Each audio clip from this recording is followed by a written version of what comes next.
You will learn about what is bone density, कैसे improve कर सकते हैं, कैसे measure होता है, DEXA scan क्या होता है, इन सब चीज़ों के बारे में हम बात करेंगे। Welcome to life tracks, I am Deepak Mishra और देखते हैं हम इस वीडियो में बोन डेंसिटी के बारे में। बोन डेंसिटी जो होता है दैट शोज द स्ट्रेंथ, जो आपके जो बोन्स हैं उसके स्ट्रेंथ को दिखाता है वो। और ये बहुत ज़रूरी है टू मेंटेन करना थ्रू आउट लाइफ।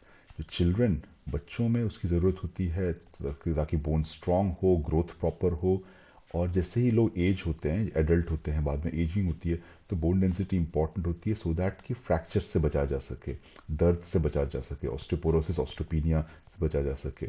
इसीलिए बोन डेंसिटी बहुत ज़रूरी होता है। बॉडी में बोन मेटाबॉलिज्म जो होता है, एक तरफ बोन बन रहा होता है और एक तरफ से वो हट रहा होता है, लेकिन एक रिफॉर्मेशन हमेशा, एक मॉड्यूलेशन हमेशा चल रहा होता है। एक ऑस्टियोक्लास्ट और ऑस्टियोब्लास्ट दो टाइप के सेल्स होते हैं।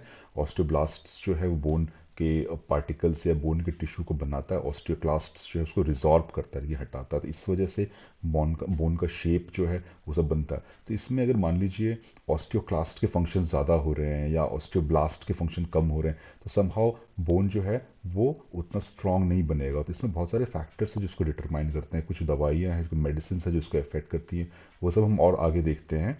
लेकिन ये जो मॉड्यूलेशन है, bone formation and bone resorption, that affects your bone density. Factors that affect bone density, उसमें जेनेटिक्स एक आ जाता है। अगर फैमिली हिस्ट्री है ऑस्टियोपोरोसिस की या ऑस्टियोपीनिया की, जिसमें कि बोन डेंसिटी लो होती है, तो वो एक अगर आपके पेरेंट्स को है या आपके फोरफादर्स को थी, तो वो आप में भी आ सकती है और आपके बच्चों को भी जा सकती है।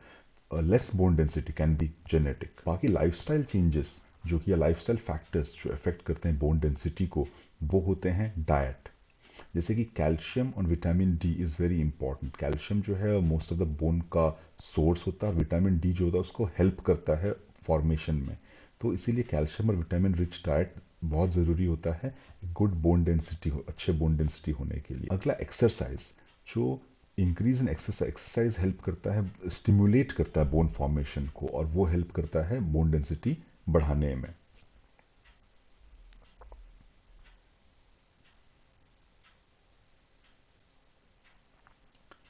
बाकी लाइफस्टाइल चेंजेस जो हैं, जैसे स्मोकिंग हो गया या अल्कोहल हो गया, तो ये अफेक्ट करते हैं बोन डेंसिटी को, ये रिड्यूस करते हैं बोन डेंसिटी को। स्मोकिंग जो है वो कैल्शियम के एब्सॉर्प्शन को कम करता है। अल्कोहल जो है वो बैलेंस जो है कैल्शियम का उसको खराब करता है। सब मेडिकल कंडीशंस लाइक हाइपरथायरॉयडिज्म, जो थायराइड ग्लैंड होता है उसका ओवर फंक्शनिंग जो होता है, या रूमेटॉइड कंडीशंस जो होते हैं वो, या फिर सब मेडिसिन लाइक कॉर्टिकोस्टेरॉइड्स, जो स्टेरॉइड्स कुछ लोग स्टेरॉइड्स लेते हैं फॉर एग्जांपल अस्थमा के लिए या सीओपीडी के लिए। तो उन केसेस जो स्टेरॉइड के पेशेंट है, या फिर other conditions like bowel diseases के लिए, तो जो स्टेरॉइड्स लेते हैं उनमें बोन डेंसिटी कम होती है। अब ये बोन डेंसिटी मेजर कैसे होती है, तो उसके लिए एक स्कैन होता है, बेसिकली एक लो डोज एक्सरे स्कैन होता है, उसका नाम होता है डेक्सा स्कैन। उसमें आपके बॉडी को फुल मेजर किया जाता है, स्पेशली हिप और स्पाइन रीजन को मेजर किया जाता है। क्योंकि ये रीजन्स जो है वो बहुत कॉमनली अफेक्ट होते हैं ऑस्टियोपोरोसिस से, तो इसलिए उसको मेजर किया जाता है और उसमें उसके वैल्यूज़ आते हैं। उसमें कंपेयर किया जाता है कि आपके एज और आपके जेंडर के जो नॉर्मल लोग हैं उनका कैसा होना चाहिए और आपका कैसा है। तो उससे आपको पता चलता है कि आप नॉर्मल कैटेगरी में आपका बोन डेंसिटी है कि नहीं है। चलिए अब देखते हैं कि ये बोन डेंसिटी को इम्प्रूव कैसे किया जाए, या ऑस्टियोपोरोसिस ऑस्टियोपीनिया जो है उसको रिड्यूस कैसे किया जाए। इसके लिए एक मेजर फैक्टर जो आप चेंज कर सकते हैं, मॉडिफाई कर सकते हैं, इम्प्रूव कर सकते हैं, वो है डाइट। जो जैसे हमने पहले बताया कि your calcium consumption and vitamin D consumption, that has huge impact on the bone density. अब in tropical countries where sunlight is very high, vitamin D की डिफिशियंसी उतनी नहीं होती है, ठीक है। तो वो, और वो आपके डाइट में वैसे भी आ जाता है। लेकिन other side calcium consumption, that has to be taken care of. इसमें जो प्रोडक्ट्स जो आप यूज़ कर सकते हैं या फिर जो खाने में आप जो चीज़ें उसको ध्यान रख सकते हैं, वो है कैल्शियम रिच होता है डाइटरी डेयरी प्रोडक्ट्स में, ग्रीन लीफी वेजिटेबल्स में, और कुछ फूड जो खाना खाते हैं उसमें लिखा रहेगा कैल्शियम फोर्टिफाइड, तो उन सब चीज़ों में भी कैल्शियम आपको हेल्प करता है। और विटामिन डी के बारे में जैसे मैंने बताया कि सनलाइट में बहुत विटामिन डी होता है। बाद में फिश ऑयल जो होते हैं कुछ, उसमें बहुत सारा विटामिन डी होता है। उसके अलावा लोग सप्लीमेंट्स भी ले सकते हैं if they want. Next, exercise. Exercise जो है जैसे वेट ट्रेनिंग हो गया, जॉगिंग, वॉकिंग, ये सारे एक्सरसाइज आपके बोन फॉर्मेशन को स्टिमुलेट करते हैं और इससे एक बोन डेंसिटी भी इम्प्रूव होती है। बाकी if you go on the medical treatment side, जो कि आपको आपके जो डॉक्टर है वही प्रिस्क्राइब कर सकते हैं, ये बस इंफॉर्मेशनल पर्पस के लिए है।